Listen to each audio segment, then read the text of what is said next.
The 5 friends, who were fond of camping at night, sat around a fire, enjoying each other's company. One of the older men warned them not to wander around in the dark, mentioning that a week ago, the police had discovered several bodies nearby. He seemed uneasy about the situation. The others, unfamiliar with him, didn't take his warning seriously. It turned out they had met the old man by chance when they were looking for a camping spot during the day, and they had decided to let him join them. As they laughed and chatted, the old man, who appeared serious, proposed a game. He told them about a legendary camping stone that, when thrown into the fire while telling a scary story, would bring the story to life if it scared the listeners. Intrigued, Aiden eagerly volunteered to go first, claiming his story would be terrifying. He shared a tale of a gambler who, owing a huge debt, was caught by a hitman in the middle of the night. Desperate, the gamblers snuck into a factory to hide, but all the doors were locked. Fortunately, one door had a gap, allowing his friend to sneak in before the hitman could catch him. However, the hitman eventually forced open the door and the 2 men had no choice but to play a dangerous game of hide and seek.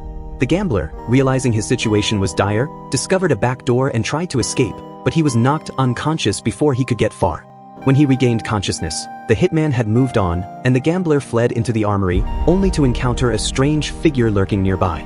The figure, though in the shadows, was clearly not human. Terrified, the gambler held his breath, hoping not to be noticed. The figure eventually retreated into the darkness. As he prepared to escape, another man appeared, ready to fight, but the gambler quickly warned him about the monster. Despite his warning, the second man didn't believe him and insisted on seeing the creature for himself. The gambler tried to convince him to leave, but the man wouldn't listen. Seconds later, the second man was attacked and wounded. The gambler, in a panic, helped him, but the situation quickly spiraled out of control. When the security footage of the incident was reviewed, it revealed a shocking twist. The footage showed no monster at all. Instead, it depicted the gambler hiding behind a shelf and blocking the way as the second man was attacked. The wound the man suffered was caused by a struggle, not a monster. The entire sequence of events seemed to defy logic.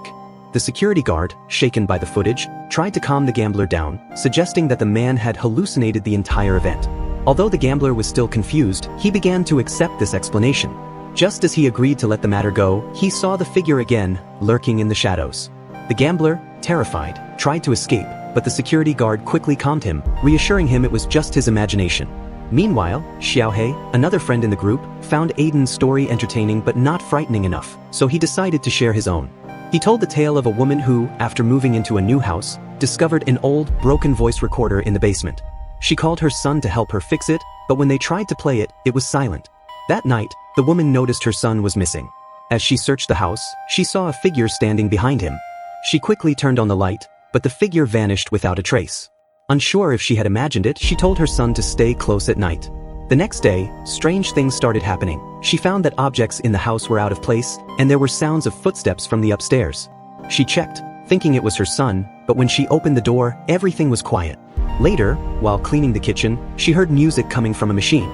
Wondering why it was playing on its own, she approached it.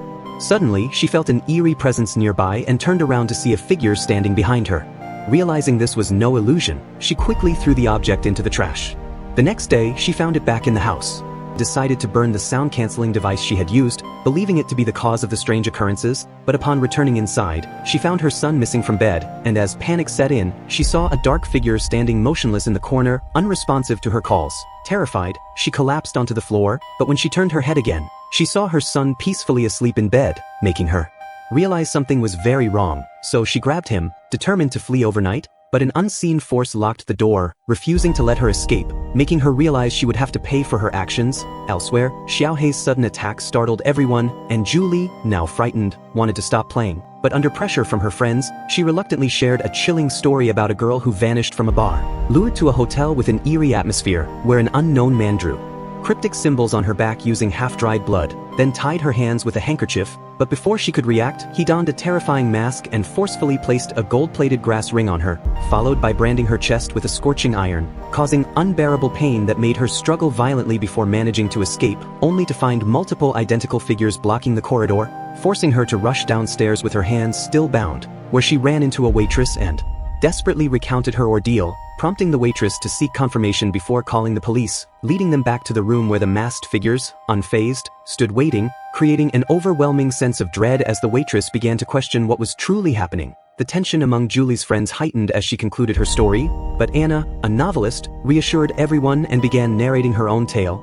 The Murder at the Movie Theater, about 3 friends attending a midnight horror movie, where an unusually tall ticket seller with a mismatched demeanor fumbled with their tickets, drawing scorn from the manager, who was later fired for humiliating her, pushing him into a state of madness, and that night, he returned wearing a sinister mask, stealthily taking a gas tank while his unsuspecting sister managed the counter. Meanwhile, one of the 3 friends, Lei, went to the restroom and witnessed the masked figure in action, rushing back in terror to warn his friends, only to find the theater screen shut down, and as they tried to alert the staff, the manager's rage turned murderous, strangling an unsuspecting audience member with a chain, but Lei, anticipating danger, recorded everything, and as panic spread, the group realized the exits were locked, forcing them to sneak through the dark theater, but upon reaching the hall, they discovered the manager had already secured every door, leaving them trapped, and before they could react, he returned, leading them to flee once more. Yet in the chaos, one of the girls tripped and became the first victim, while another girl hiding in the restroom encountered an oblivious female staff member,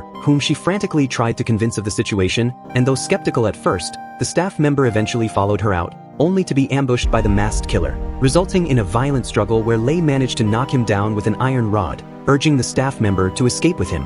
Since she held the key to the main exit, but as they attempted to roll up the door and slip through, she was dragged back at the last moment, and before Lei could react, the police arrived, mistaking the terrified escapee for a suspect and shooting her on the spot, shocking everyone with the cruel irony of the situation. As Anna wrapped up her story, even the usually composed Lao Ma admitted he was too scared to continue, retiring to his tent, yet the next morning he had vanished, and their valuables were stolen, with the thief seemingly leaving behind a chilling message through their actions. But Anna found something even more disturbing. While everyone lost valuable possessions, she was the only one whose notebook was missing, and while she tried to dismiss it as unimportant, believing they were lucky to be unharmed, she failed to notice the breaking news report about a mass murder at a movie theater the previous night, eerily identical to her story, sending shivers down her spine. Years later, Lao Ma resurfaced, now immersed in dangerous games of fire and deceit, narrating a tale about a talented female writer whose fiction began manifesting in reality, and on the day she completed her latest work, a crow crashed into her window,